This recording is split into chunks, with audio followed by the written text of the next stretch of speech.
Hello everyone, welcome to NCERT Mantra. आज की video में हम DT+B के पेपर 1 को लेकर जो हमने सीरीज शुरू की थी जीके जीएस के लिए, उसकी क्लास 2 को कवर करेंगे। इस सीरीज में हम हर वीडियो में 20 मोस्ट इंपॉर्टेंट क्वेश्चंस को कवर करते हैं जो कि आने वाले एग्जाम्स के लिए एक्सपेक्टेड है। साथ ही इसमें PYQ जो प्रीवियस ईयर क्वेश्चंस हैं उनको भी कवर किया गया है। अगर आप DT+B एस्पिरेंट्स और आने वाले एग्जाम में अपेयर होने वाले हैं तो आपके लिए ये जीके जीएस की वीडियोज़ बहुत ही ज़्यादा इंपॉर्टेंट होने वाली हैं। वीडियो को शुरू करने से पहले अगर आपने अभी तक चैनल को सब्सक्राइब नहीं किया है तो प्लीज़ सब्सक्राइब कर लें। साथ ही ये हमारा टेलीग्राम चैनल है एनसीईआरटी मंत्रा ऑफिशियल। यहाँ पर आपको नोट्स, PDF, प्रीवियस पेपर ये सब अवेलेबल हो जाते हैं। ये हमारा टेलीग्राम ग्रुप है एनसीईआरटी मंत्रा। यहाँ पर आपके जैसे ही बहुत सारे बच्चे आपस में जुड़े हुए हैं जो ग्रुप पर अपनी क्वेरी शेयर करते हैं और एक दूसरे को आंसर करते हैं। तो अगर आप चाहें तो हमारे साथ टेलीग्राम पर जुड़ सकते हैं। चलिए आज की वीडियो को शुरू करते हैं। आज का पहला क्वेश्चन है, how many parts were originally in the Indian constitution. Bharat के संविधान में मूल रूप से कितने भाग थे? तो इसका आंसर आप सभी को पता होगा कि इसका आंसर है ऑप्शन बी। साथ ही प्रेजेंट की बात करें तो आज इंडियन कॉन्स्टिट्यूशन में टोटल 25 पार्ट्स हो चुके हैं। विच part of the constitution deals with fundamental rights. जो मौलिक अधिकार या फंडामेंटल राइट्स हैं वो कॉन्स्टिट्यूशन के कौन से पार्ट में है? तो कॉन्स्टिट्यूशन के पार्ट के जो इंपॉर्टेंट क्वेश्चंस हैं उन्हीं को ही आज की वीडियो में हमने कवर किया है। तो फंडामेंटल राइट इंडियन कॉन्स्टिट्यूशन के पार्ट 3 में दिए गए हैं। तो सही आंसर है answer B. Directive principles of state policy जिनको हम DPSP बोलते हैं वो कॉन्स्टिट्यूशन के कौन से पार्ट में दिए गए हैं? DPSP यानी नीति निर्देशक सिद्धांत, ये दिए गए हैं इंडियन कॉन्स्टिट्यूशन के पार्ट 4 में। Next question, the president, vice president, governor and council of ministers, ये जो राष्ट्रपति हैं, उपराष्ट्रपति हैं, राज्यपाल और मंत्रिपरिषद, इन सबको संविधान के कॉन्स्टिट्यूशन के कौन से पार्ट में, कौन से भाग में कवर किया गया है? इसका सही आंसर है answer A, part 5 and part 6। The emergency provisions are in which part of the constitution. Emergency, आपातकाल को लेकर बहुत सारे प्रोविजंस इंडियन कॉन्स्टिट्यूशन में दिए गए हैं। 3 तरह के इमरजेंसी को लेकर प्रोविजंस दिए गए हैं, आप जानते हैं। तो ये जो इमरजेंसी के प्रोविजंस हैं ये इंडियन कॉन्स्टिट्यूशन के कौन से पार्ट में दिए गए हैं? बहुत इंपॉर्टेंट क्वेश्चन है। ये दिए गए हैं पार्ट 18 में, ठीक है। आंसर है C. Next question, which part deals with the formation of new states and reorganisation of boundaries. मतलब अगर हमें नए राज्यों का गठन करना हो या फिर बाउंड्रीज को फिर से रीऑर्गेनाइज करना हो तो ये इंडियन कॉन्स्टिट्यूशन के कौन से पार्ट से संबंधित है? ये है पार्ट 1 से रिलेटेड। कॉन्स्टिट्यूशन का जो पार्ट 1 है वहीं से ही शुरुआत होती है। तो ऐसे में ये क्वेश्चन भी अपने आप में बहुत इंपॉर्टेंट हो जाता है। Panchayati Raj system is mentioned in which part of the constitution. Panchayati Raj system को इंडियन कॉन्स्टिट्यूशन के कौन से पार्ट में दिया गया है? पंचायती राज सिस्टम बहुत इंपॉर्टेंट है, ये दिया गया है आपके पार्ट 9 में, ठीक है, ध्यान रखना है। Which part describes the union territories and their administration. तो केंद्र शासित प्रदेश और उनका प्रशासन, इसका उल्लेख संविधान के पार्ट 8 में किया गया है। आंसर है सी।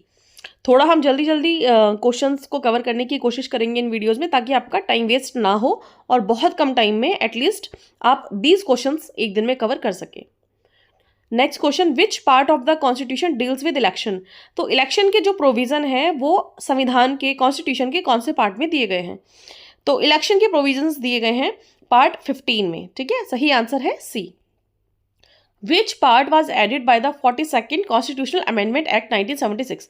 यहाँ पर 2-3 चीज़ें इंपॉर्टेंट बनती हैं। पहली चीज़ कि कॉन्स्टिट्यूशन का जो 42nd या 42वां संविधान संशोधन था वो कब हुआ था, इसकी डेट अक्सर पूछ ली जाती है क्योंकि इसके जरिए बहुत सारे अमेंडमेंट किए गए थे कॉन्स्टिट्यूशन में। तो 1976 में अमेंडमेंट हुआ था और इसके ज़रिए जो इंडियन कॉन्स्टिट्यूशन है उसमें पार्ट 4A जोड़ा गया था और पार्ट 4A में फंडामेंटल ड्यूटीज़ दी गई हैं। ध्यान रखना है, ये भी क्वेश्चन आ सकता है कि फंडामेंटल ड्यूटीज़, मौलिक कर्तव्य कौन से पार्ट में दिए गए हैं? तो पार्ट 4A में दिए गए हैं जिनको कि 42वें संविधान संशोधन 1976 के जरिए ऐड किया गया था। How many schedules were originally present in the Indian constitution. जब संविधान बना था, कॉन्स्टिट्यूशन बना था, तब उसमें कितनी जो शेड्यूल थी, अनुसूचियाँ थी वो होती थी। जब संविधान बना था तो उसमें टोटल 8 अनुसूची थी, मतलब शेड्यूल थी, और बाद में जो शेड्यूल 9 से लेकर 12 तक है वो इसमें बाद में ऐड की गई थी। ये आपको ध्यान रखना है। और अगर आपको इंडियन कॉन्स्टिट्यूशन की जो शेड्यूल्स, अनुसूचियाँ हैं वो डिटेल में करनी है तो उसकी अलग से वीडियो अपलोड की गई है, उसको आप देख सकते हैं जीके जीएस की प्लेलिस्ट में। Which schedule contains the names of the states and union territories. वो कौन सी शेड्यूल है, कौन सी अनुसूची है जिसमें स्टेट्स के नेम और यूनियन टेरिटरीज के जो नेम हैं वो दिए गए हैं? ऑब्वियसली फर्स्ट शेड्यूल में दिए गए हैं। ध्यान रखना कि चाहे कॉन्स्टिट्यूशन का फर्स्ट पार्ट हो चाहे शेड्यूल फर्स्ट हो, अपने आप में बहुत इंपॉर्टेंट है, उनसे रिलेटेड क्वेश्चंस भी अक्सर पेपर में पूछे जाते हैं। Next, the salaries and allowances of the president, governor and जजेस are mentioned in which schedule. देखिए, तो सिंपल सी बात है, अगर हम बात करें इंडियन कॉन्स्टिट्यूशन की शेड्यूल की, तो S4 सेकंड, ठीक है, सेकंड शेड्यूल में पूछा गया है क्या दिया गया है, और S4 सैलरी, तो सेकंड शेड्यूल में दिया गया है, क्या दिया गया है, सैलरी, ठीक है, जो कि क्वेश्चन में पूछा गया है कि भाई जो सैलरी और अलाउंसेस हैं प्रेसिडेंट गवर्नर के, वो किस में दिए गए हैं, वो सेकंड शेड्यूल में दिए गए हैं। तो आप ऐसे याद कर सकते हैं कि S4 second, S4 salary. Next, the allocation of Rajya Sabha seats to state is in which schedule. Rajya Sabha के लिए जो सीट्स का एलोकेशन है, मतलब अलग अलग राज्यों के लिए जो सीट है उनका प्रावधान किया गया है, वो कौन सी अनुसूची में किया गया है राज्यसभा के लिए, ये किया गया है 4th शेड्यूल में या 4थी अनुसूची में। Next, the 5th schedule deals with, जो 5वीं अनुसूची है आपकी, वो किससे संबंधित है, तो जो आपकी 5th शेड्यूल है, 5वीं अनुसूची, वो शेड्यूल एरियाज एंड ट्राइब से रिलेटेड है, ठीक है।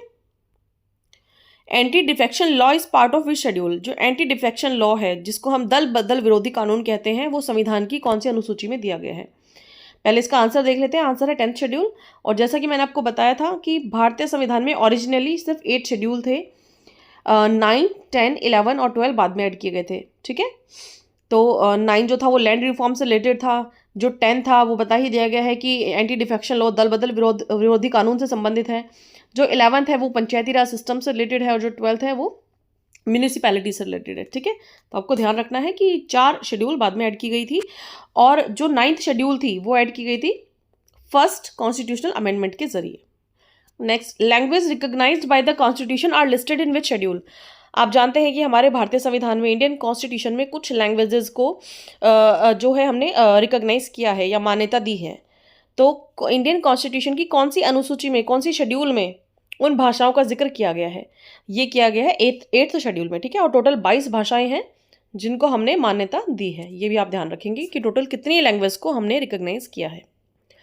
Next, division of power. आप जानते हैं कि हमारी कंट्री में, हमारे कॉन्स्टिट्यूशन में यूनियन स्टेट के बीच में जो पावर है उसको हमने बांटा है, डिवीजन किया है पावर का, और 3 लिस्ट का जिक्र किया गया है, यूनियन लिस्ट, स्टेट लिस्ट और कॉन्करेंट लिस्ट। यूनियन लिस्ट जिस पर सिर्फ जो यूनियन गवर्नमेंट है, सेंट्रल गवर्नमेंट है, वो लॉ बना सकती है।